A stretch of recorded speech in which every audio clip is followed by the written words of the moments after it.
is 2026, the year cancel culture is canceled and woke is declared dead. Let's bring in Fox News contributor Tom Shillue. Happy New Year, Tom. So Happy excited New Year. to have here. So I'll be honest, my son and I have a date to watch the new Ricky Gervais this afternoon, so let's not give any spoilers.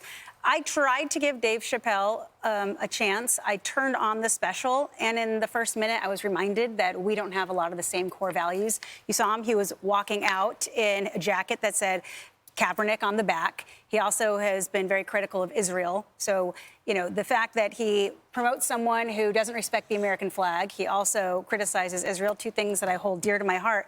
I don't know. I don't know if he's really the anti-woke person here. Well, I mean, he's certainly, he's talented. He's talented. He says whatever he wants, and he's successful. So I think that's great.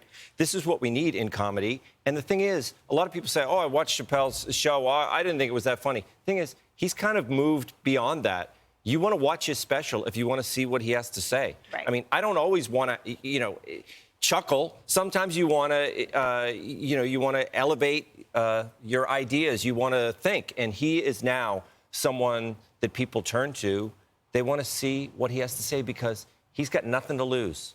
And this is what's great about woke is not dead. They're going to keep coming back with this. Ricky Gervais even says it in his special. He says, we won the battle, but I'm paraphrasing him. He says, but the war continues because they're going to keep trying to censor comedians. They're going to come back in ways. These platforms, they're going to try to censor people. Right now, we're kind of in a good phase right now. So isn't that kind of part of the problem, though, right? Like, you can't put your eggs into a basket from a partisan political sense when you're looking at these. Like, you know, Shane Gillis said something on the Joe Rogan podcast. It was critical of Trump the other day. And so people were like, oh, you know, well, the attraction there isn't that these mainstream comedians are moving right.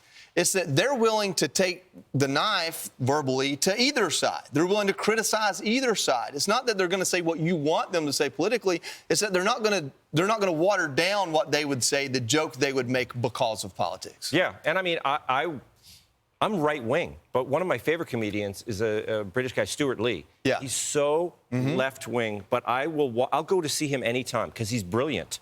And I don't have to agree with him. Yeah. I like to see people work. Yeah. Same with Chappelle.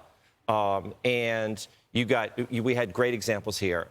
Matt Rife. Why is he a good example, I think, to include in these? Because this is a guy who came up on the internet. And it shows you these platforms, they used to be the tastemakers. They used to be the ones we were auditioning for. Gatekeepers. Yes, the gatekeepers. So you would have to go to the Montreal Comedy Festival. You would have to impress these people who worked for these, these big studios or the TV networks or anything.